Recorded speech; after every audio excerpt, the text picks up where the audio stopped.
Halo, assalamualaikum, selamat pagi, selamat hari Minggu. Mumpung hari Minggu, jadi rencana saya hari ini mau merawat tanaman saya yang ada di halaman rumah. Jadwalnya sih hari ini mau pindah tanam pohon pisang putri ya.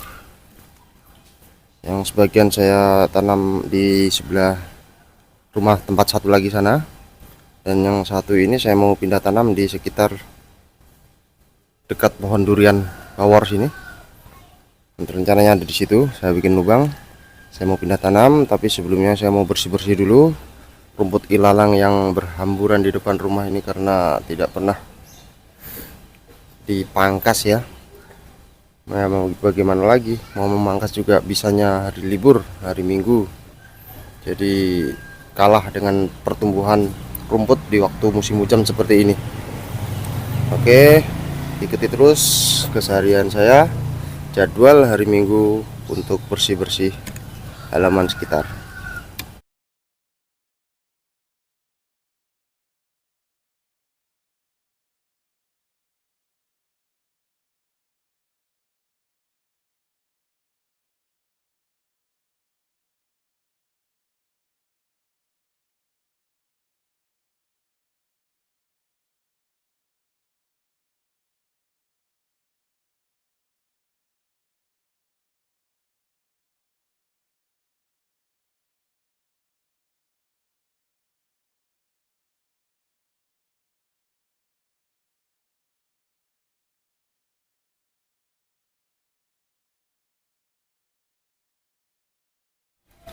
Oke, pembuatan lubang tanam untuk pohon pisang putri sudah selesai.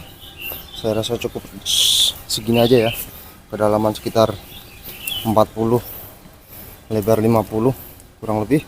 Tapi saya tidak akan langsung menanamnya, saya akan tunggu hingga sekitar 1 minggu atau 2 minggu. Saya biarkan lubangnya diangin-angin sambil saya beri pupuk nanti, biar pupuknya terfermentasi dengan sendirinya dengan tanah. Setelah normal, setelah tidak panas lagi kondisi media tanamnya, saya akan memasukkan pisang putri ini ya. Sekarang sisa dari rumput-rumput yang saya babati, saya pindah, saya letakkan di atas wadah seperti ini. Lalu saya timbun nantinya untuk saya jadikan kompos alami tanpa bantuan fermentasi ya, alami saja. Karena dengan sendirinya nanti akan menjadi kompos, meskipun butuh waktu agak lama, sekitar 1, 2 atau bahkan 3 bulan baru bisa digunakan sebagai kompos padat. Kegiatan selanjutnya yaitu ini, pertumbuhan pohon durian bawor saya yang waktu itu saya tanam, beberapa bulan lalu saya tanam, kemudian saya potes pucuk. Sekarang lihat perbedaannya, perbandingan yang setelah saya potes pucuk. Ini bawaan dari tanamannya ya, sulit fokus nih. Nah ini dia, ini juga bawaan dari tanamannya. Perbedaannya dengan setelah saya potes kemudian dia terubus tunas baru lagi seperti ini. Pertumbuhannya itu sangat pesat, bagus sekali, sangat vigor. Yang awalnya dia belok seperti ini, kemudian saya pangkas dan ini langsung lurus, tegak lurus seperti ini. Nah, nanti setelah kisaran batangnya 1 jempolan, mungkin saya akan pangkas lagi ujungnya untuk pembesaran batang bawah. Dan untuk kali ini, karena ini bertepatan dengan musim hujan dan saya lihat juga pertumbuhan batang cabangnya tidak beraturan juga, saya akan melakukan sedikit pruning, tidak terlalu banyak ya. Karena pruning dalam pohon durian itu saya rasa cukup penting agar kita bisa mendapatkan batang-batang yang sangat potensial untuk ditumbuhi buah. Kita mulai dari atas saja. Kalau mulai dari atas ini, saya akan biarkan dulu karena saya juga tidak akan memaksa tanaman ini untuk langsung berbuah ya. Tetap ada proses waktunya. Untuk itu saya akan pruning yang sekiranya berdekatan seperti ini. Nah, ini kan berdekatan jaraknya, saya akan pilih salah satu dan tengah ini akan saya buang ya, seperti ini. Salah satu tujuan pruning juga agar pertumbuhan sinar matahari bisa masuk ke dalam sela-sela sini, agar pertumbuhan batang terkena sinar matahari, juga tanah juga terkena sinar matahari langsung, tidak lembab dan tidak ditumbuhi jamur. Untuk cabang seperti ini, lihat, perhatikan, untuk ada 1, 2, 3, 4, saya akan pruning yang ke arah atas, karena yang ke arah atas ini itu biasanya cabang jantan. Kalau cabang jantan kita buang saja, kita pilih yang cabang betina. Cabang betina itu yang horizontal seperti ini ya, miring. Nanti kan tempat keluarnya buah di sini. Jarang ada pohon durian yang berbuah di batang yang tegak lurus seperti ini. Jarang, pasti dia tumbuhnya di batang-batang sekunder seperti ini atau tersier. Maka dari itu saya juga akan potong. Dan ini ada pertumbuhan batang yang kayaknya tidak produktif, nanti hanya akan menghalangi penyaluran nutrisi. Saya buang juga. Ini kecil karena saya pilih yang 2 ini. Yang kecil ini nanti mengganggu nutrisi, penyaluran nutrisi juga, jadi saya buang. Dan ini cabang di sini saya akan pilih salah satu mana yang dominan tumbuhnya lebih bagus, dan ini arahnya ke sini. Saya akan pilih ini dan ini saya potong. Yang ke arah sini saya potong. Nah, seperti itu. Ini juga saya potong. Nanti akan saya lihat pertumbuhan dari kedua ini mana yang lebih bagus. Saya akan sortir lagi. Kemudian bawah lagi seperti ini. Nah, cabang seperti ini, lurus seperti ini, kemudian belok sini. Ini horizontal ya. Sedangkan ini juga terhalang oleh daun yang ada di atasnya ini. Tumpang tindih, dia rapat sekali. Saya akan buang sebelah sini. Dan fokus di pembesaran cabang batang yang sebelah sini. Oke, selanjutnya lagi ini juga ada banyak banget ini, malah bawahnya. Ntar dari sini kelihatan nih. Dari sini aja kelihatan. Oke, cabang ini. Nah, cabang ini juga arahnya ke sana sudah bagus. Yang ini kecil saya buang. Ini juga di dekat pangkal batang juga akan saya buang. Saya sisakan yang ini saja. Yang ini juga saya buang. Seperti ini. Kemudian lagi di bawah ini, nah, pruning aja, jangan takut. Kalau soal pruning jangan takut.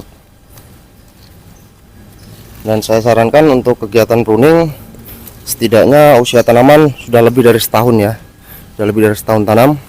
Ini juga ada ya pertumbuhan seperti ini batang kok ke bawah mengganggu. Potong. Yang ini terlalu banyak, terlalu berdempetan seperti ini, saling silang. Salah satu buang saja, atau bisa kita buang yang ini dan ini kita buang. Nah, kita sisakan salah satu ini juga ya, kelihatan. Ini yang satu di sana, satu ke sini. Ini kita buang. Oke, ini juga bisa kita buang.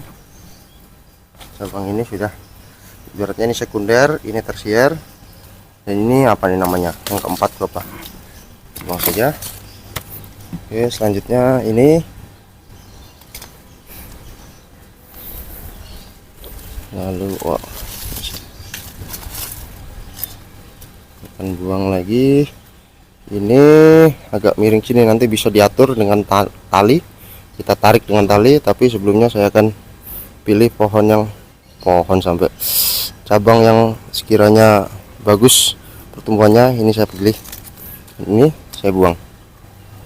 Nah, yang ini nanti akan miring ke sini. Oke, langsung ke bawah.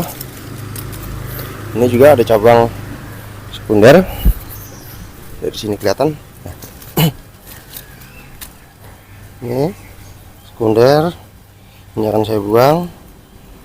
Saya melakukan pruning di musim hujan karena dengan adanya air hujan yang secara masif di musim hujan, tentunya akan sangat bagus untuk melakukan pruning khusus untuk durian ya, karena nutrisi natrium, nitrogen dalam kandungan air hujan itu sangat bagus untuk pertumbuhan tanaman.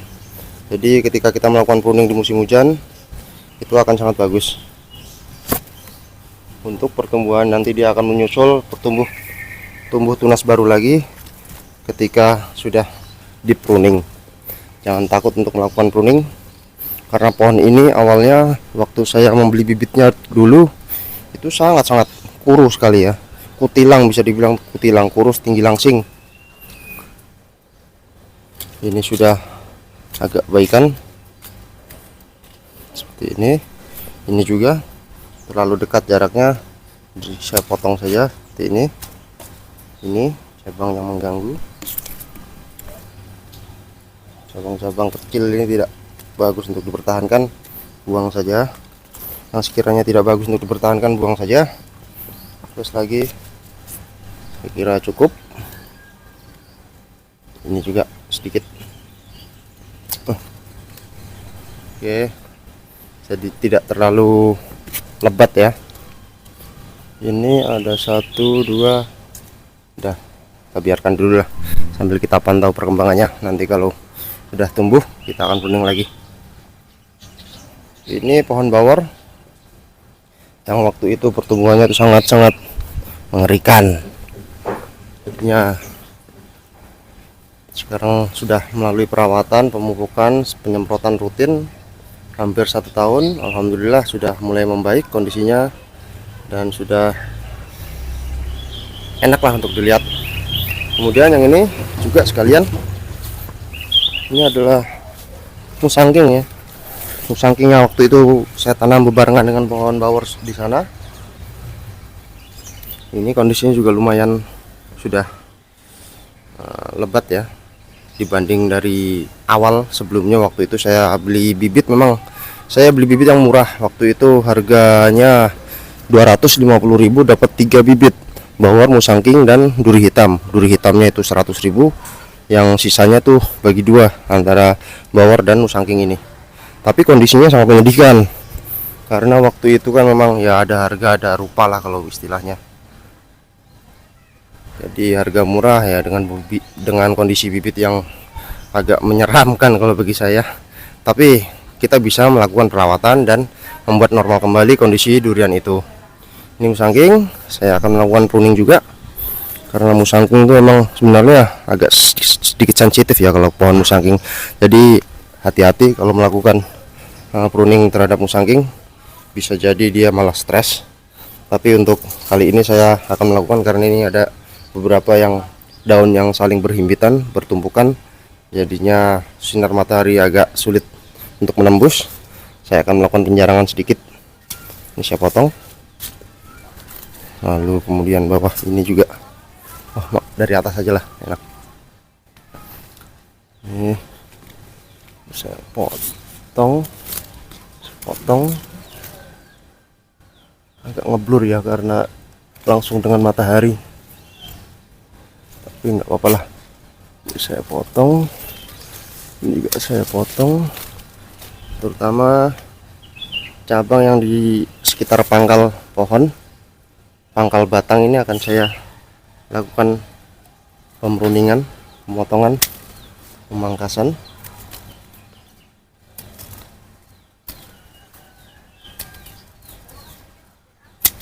Agar nutrisi lebih fokus ke pembentukan batang terlebih dahulu.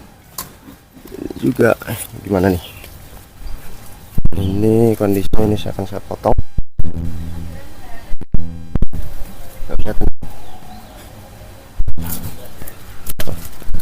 Saya potong ini juga akan melakukan batang yang ke atas. Ini saya potong karena batang atau cabang yang menuju ke atas itu, kalau istilah orang Malaysia bilang tuh, itu dia cabang laki-laki, cabang jantan, jadi tidak berpotensi untuk menghasilkan buah. Meskipun mengeluarkan buah tapi sangat jarang. Makanya saya ini khusus untuk mengambil atau membuang cabang-cabang yang ke arah atas. Khusus untuk yang di pucuk sana, itu juga pernah saya melakukan pemruningan, pemotongan ujung. Ini bekasnya tuh, agak sulit ya.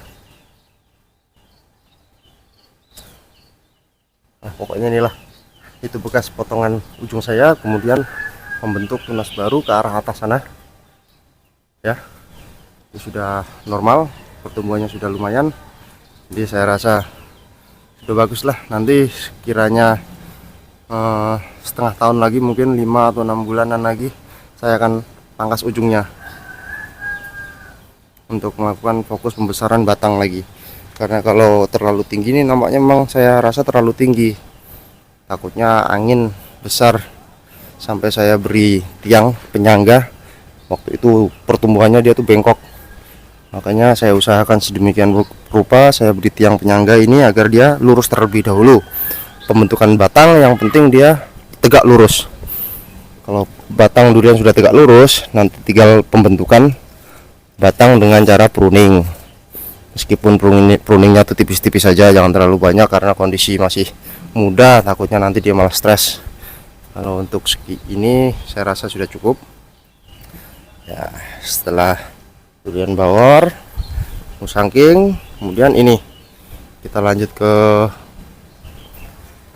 pohon jeruk santang yang waktu itu pernah saya upload videonya. Kalau kalian ingin melihat proses pembuahan dari pohon jeruk santang, silahkan dilihat videonya. Ini saya juga melakukan pangkas tunas ya, terutama tunas-tunas yang baru tumbuh seperti ini. Bukan ya, memang resikonya membuahkan pohon jeruk atau membuahkan hampir semua pohon di musim hujan itu, kita harus saling kejar-kejaran dengan tunas air seperti ini, karena suplai dari air hujan yang mengandung nitrogen tinggi memicu tumbuhnya tunas-tunas baru. Jadi saya akan menghabisi semua tunas-tunas air ini atau tunas-tunas muda ini yang sudah mulai tumbuh. Takutnya nanti akan menghambat nutrisi yang sedang saya jalani program pembuahan, yaitu dengan memfokuskan nutrisi di batang-batang yang ke arah vertikal, horizontal, maaf. Saya habisi saja ini satu persatu, tapi kayaknya banyak banget ya. Ini juga di depan. Tunas-tunas air ini perlu dihabiskan agar proses pembuahannya lebih cepat. Kalau dibiarkan nanti tidak bisa menghasilkan buah. Meskipun tidak semua tunas air kita potong, karena ada beberapa tunas yang seharusnya kita jadikan tempat keluarnya buah, yaitu di pucuk-pucuk daun seperti ini. Nah, nanti keluarnya buah itu akan ada di sekitar sini. Kalau kita mau menambah jumlah ujung tunas, kita baru bisa boleh memotong ujung dari ini, ujung dari tiang batang anggur sampai batang jeruk ini. Nanti dia akan keluar tunas seperti ini, kemudian dipercabang, dan di ujung tunas ini biasanya nanti akan keluar tumbuh calon bunga. Tapi untuk kali ini saya akan fokus menghabiskan tunas-tunas air yang banyak sekali seperti ini untuk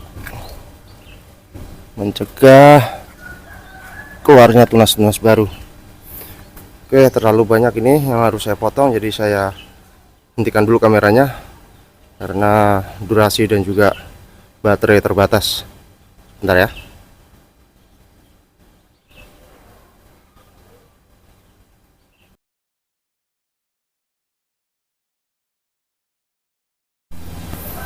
Dan untuk tunas-tunas yang tumbuh di ujung seperti ini, kemudian seperti ini, Ini kan ada di ujung dari batang calon ini, seperti ini juga. Kita tidak perlu membuangnya karena bisa jadi di tunas baru yang sedang muncul ini bisa jadi adalah tempat keluarnya calon bunga nanti. Ini juga seperti ini. Pokoknya yang ada di ujung dari batang pohon jeruk ini kita tidak perlu membuangnya. Kita hanya membuang yang ada di seperti ini, yang ada di ujung tunas baru yang ada di ujung batang tidak perlu kita buang. Ini kemungkinan juga ada nanti akan mengeluarkan calon bunga dan akan berbuah di ujung sekitar ujung dari daun batang pohon jeruk itu. Dan kalau kondisinya seperti ini, nih didatangi hama kutu seperti ini, kita buang saja. Kondisinya memang daun muda atau tunas muda itu rawan sekali dengan hama penyakit. Tuh banyak banget kan, horor, buang saja. Ini juga buang saja. Dan yang ada di sini bisa kita gunakan tangan saja juga bisa kok. Dan potensi dari didatangi hama seperti kupu-kupu, sebenarnya kupu-kupunya itu bukan hamanya, tapi yang menjadi hama itu nanti kalau dia bertelur di daun muda atau di tunas muda kemudian menjadi ulat, itu yang akan menjadi masalah. Dia akan memakan daun tunas-tunas muda. Potong saja semua.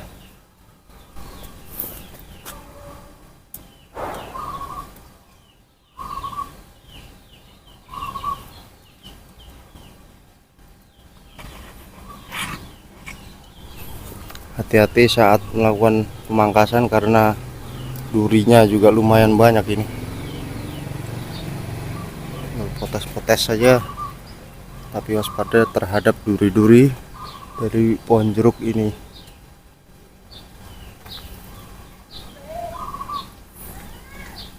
Oke, sebagian besar sudah dipotong. Oh, ini juga masih ada dikit. Saya habiskan saja. Ini yang saya maksud dengan hama yang sering datang di daun muda, di tunas muda dari pohon jeruk. Gimana sih kameranya nih? Dia nggak mau fokus. Lelah mungkin dia. Nah, ini adalah contoh hama yang ada di daun muda. Kuncupnya tertutup karena di dalamnya ada ulat. Dan itu pasti dari si kupu-kupu.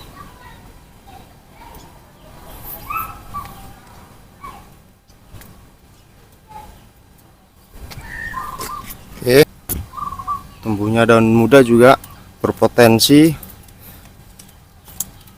datangnya hama keriting seperti ini nih. Keriting daun, enggak cuma cabai aja yang keriting, daun jeruk juga bisa jadi keriting. Ini juga daun muda yang ada di ujung, kita biarkan saja, siapa tahu di sini ada calon bakal bunga nantinya. Karena ini masih dalam proses pembuahan, namun sedikit terhalang dengan adanya musim hujan yang sangat lebat. Karena akhir-akhir ini curah hujan di tempat saya tuh sangat deras sekali ya.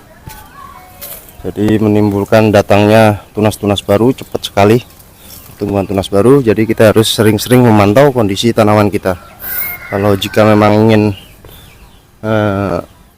melakukan pembuahan di musim hujan, ya caranya seperti tadi, kita harus rutin memotong tunas-tunas baru. Namun jika kita ingin melebatkan dulu pohonnya, kita biarkan saja, jangan diapa-apakan dulu tunasnya biar tumbuh kembang. Karena daunnya juga tempat memasak, jadi tidak harus kita habiskan semua ya. Karena penting juga itu kondisi daun banyak artinya suplai makanan untuk pertumbuhan batang juga akan cepat. Oke, saya rasa cukup sekian kegiatan saya hari ini, pruning durian, pruning pohon jeruk, santang, kemudian pembuatan lubang pisang putri, dan mengumpulkan calon kompos padat dari rumah. Oke, sampai jumpa, semoga bermanfaat. Assalamualaikum warahmatullahi wabarakatuh. Ciao. Oke kawan, kegiatan saya dari pagi membersihkan area sekitar pekarangan, dari membuat lubang untuk pisang, persiapan penanaman grounding pisang putri sudah selesai, tapi minggu depan akan saya tanam. Kemudian juga pruning dari pohon durian bawor juga sudah selesai, pruning mini ya, ini pertumbuhannya. Kemudian pruning dari pohon nusangking, durian nusangking juga sudah selesai. Ini dia penampakannya dari sini. Hanya saja saya tidak berani pruning banyak-banyak, cukup secukupnya sajalah. Lalu juga pruning dari tunas air pohon jeruk ini juga sudah selesai. Tadi saya ada melihat buah durian montong yang buahnya tinggal beberapa butir. Di sana ada 1, 2, 3, 4, ada sekitar 4 atau 5 butir lagi masih menempel di dahan. Tapi tadi satu sudah jatuh ini dan kelihatannya sudah pecah. Lumayan lah, dapat bonus hasil keringat dari pagi, dikasih bonus durian runtuh satu. Tapi tidak cukup di situ, saya juga mau melihat kondisi belakang rumah. Di sana ada pohon rambutan ya, nampaknya sudah merah. Jadi saya akan sekalian memanennya saja untuk camilan di rumah. Sebentar, ini dia. Tada. Tuh pohon pisang pepaya, sayangnya tertutup oleh daun pohon jambu air. Saya belum sempat menanganinya karena waktu belum ada. Ini, nah, tada, tampaknya sudah pada memerah buah rambutannya.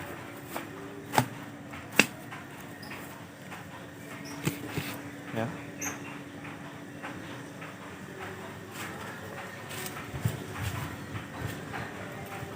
Meskipun tidak terlalu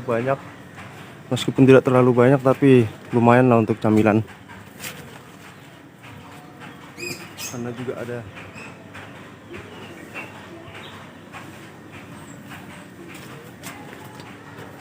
ada sarang, apa itu, sarang burung emprit mungkin. Udah, biarkan saja. Kita lanjut ke pemanenan pohon rambutan, panen buah rambutan.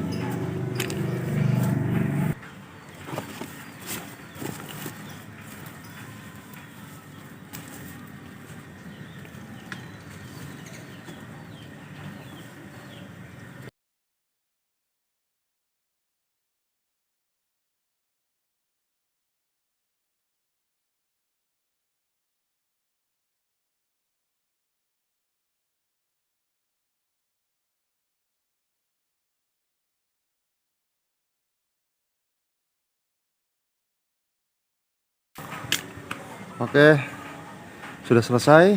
Tidak terlalu banyak tapi cukuplah untuk camilan. Ini dia pohon rambutannya.